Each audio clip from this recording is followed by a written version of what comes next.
Bismillahirrahmanirrahim. Sahabat, baru-baru ini viral di media sosial terkait kasus mogoknya seluruh siswa di salah satu SMA negeri di Lebak, Banten. Disinyalir sebagai solidaritas atau mungkin protes mereka karena ada salah satu siswa yang ketahuan merokok kemudian ditampar oleh ibu kepala sekolah. Dan orang tuanya kemudian tidak terima, yang akhirnya melaporkan kepala sekolah tersebut ke polisi. Dan sehari ini katanya jabatan kepala sekolah tersebut dicopot.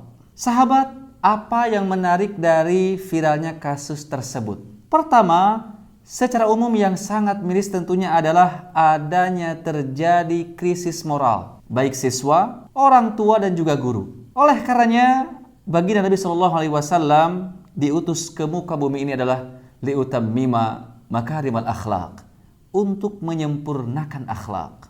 Kemudian yang kedua, terkait siswa yang merokok. Apakah ada aturan yang melarang siswa tidak merokok di area sekolah? Karena yang menjadi salah satu alasan kenapa ibu kepala sekolah ini menampar siswa tersebut, alasannya adalah karena siswa tersebut ketahuan merokok di area sekolah. Terlebih ini merupakan sekolah negeri. Kalau kita searching, memang ternyata ada peraturan Menteri Pendidikan nomor 64 tahun 2015 tentang kawasan tanpa rokok di lingkungan sekolah yang secara tegas melarang semua pihak merokok di dalam lingkungan sekolah. Nah, di sini kita bisa melihat setelah menimbang untuk mewujudkan perilaku hidup bersih dan sehat, penciptaan lingkungan sekolah yang bebas dari pengaruh rokok, dan B, memberikan perlindungan secara menyeluruh, terpadu dan berkesinambungan dari dampak buruk rokok. Perlu menciptakan kawasan tanpa rokok di lingkungan sekolah. Dan dalam pasal 5 ayat 3 disebutkan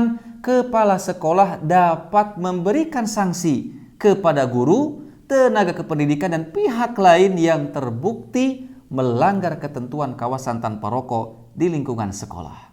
Nah, dari aturan ini sudah sangat jelas ada aturan yang melarang bagi siswa bahkan guru sekalipun yang merokok di area sekolah, dan kepala sekolah berhak memberikan sanksi kepadanya. Bahkan bagi yang memaksa melanggar aturan tersebut dapat dikenakan sanksi pidana denda maksimal 50 juta. Lantas bagaimana sebetulnya hukum merokok dalam Islam? Nah, kalau ini tentu banyak sekali perbedaan pendapat atau ikhtilaf di antara para ulama, khususnya paling tidak bisa melihat dari hasil bahsul masail dari Nahdlatul Ulama. Ini bisa sebagai gambaran umum seputar hukum rokok. Pertama tentu yang menjadikan standar dalil ini adalah Al-Quran dan hadis Nabi SAW. Dalam Al-Quran surah Al-Baqarah ayat 195 Allah berfirman, وَلَا تُلْقُوا بِأَيْدِيكُمْ إِلَى التَّهْلُكَةِ wa ahsinu innallaha yuhibbul muhsinin. Dan janganlah kamu menjatuhkan diri kamu sendiri ke dalam kebinasaan dan berbuat baiklah karena sesungguhnya Allah menyukai orang-orang yang berbuat baik. Kemudian hadis Nabi SAW dari Ibnu Abbas radhiyallahu anhu, ia berkata Rasulullah SAW bersabda, la darara wala dirara, tidak boleh berbuat kemadaratan pada diri sendiri dan tidak boleh berbuat kemadaratan pada diri orang lain. Hadits riwayat Ibnu Majah. Bertolak dari nas Al-Quran dan hadis ini, ulama kemudian sepakat mengenai segala sesuatu yang membawa kemadaratan, hukumnya adalah haram. Tetapi yang menjadi persoalan adalah apakah merokok itu membawa madarat atau ada manfaatnya. Sehingga kemudian menjadi ikhtilaf, berbeda pendapat. Setelah pembahasan yang cukup panjang kemudian muncullah ijtihad, ada 3 hukum rokok. Hukum merokok. Pendapat pertama, hukum merokok adalah mubah atau diperbolehkan. Dengan pandangan rokok tidak membawa madarat. Ini pandangan pertama. Kedua, hukum merokok adalah makruh.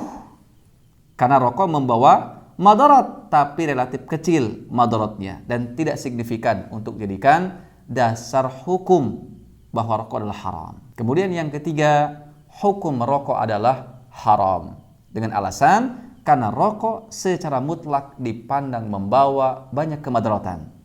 Bahkan berdasarkan informasi mengenai hasil penelitian medis bahwa rokok dapat menyebabkan berbagai penyakit seperti kanker, paru-paru, jantung, dan lain sebagainya ketika sekian lama membiasakan merokok. Nah, dari 3 pendapat tersebut dapat berlaku hukum merokok secara umum bahwa rokok itu bisa jadi mubah, makruh, dan haram. Namun 3 macam hukum tersebut berlaku secara personal dengan pengertian setiap person akan terkena hukum yang berbeda sesuai dengan apa yang diakibatkannya. Nah, tinggal sahabat bisa menilai sendiri apakah rokok itu ada manfaatnya atau tidak ada, atau justru banyak madaratnya. Kalau sahabat berpandangan bahwa rokok itu bisa membunuh, sebagaimana iklan yang bertebaran, dapat merusak paru-paru, jantung, menyebabkan kanker, maka jelas itu hukumnya haram. Tapi jika sahabat berpandangan merokok itu tidak ada sisi negatifnya sama sekali, bahkan bermanfaat bagi diri sendiri dan orang lain, maka boleh jadi hukumnya adalah mubah atau makruh. Makruh itu dibenci oleh Allah tapi tidak sampai dosa.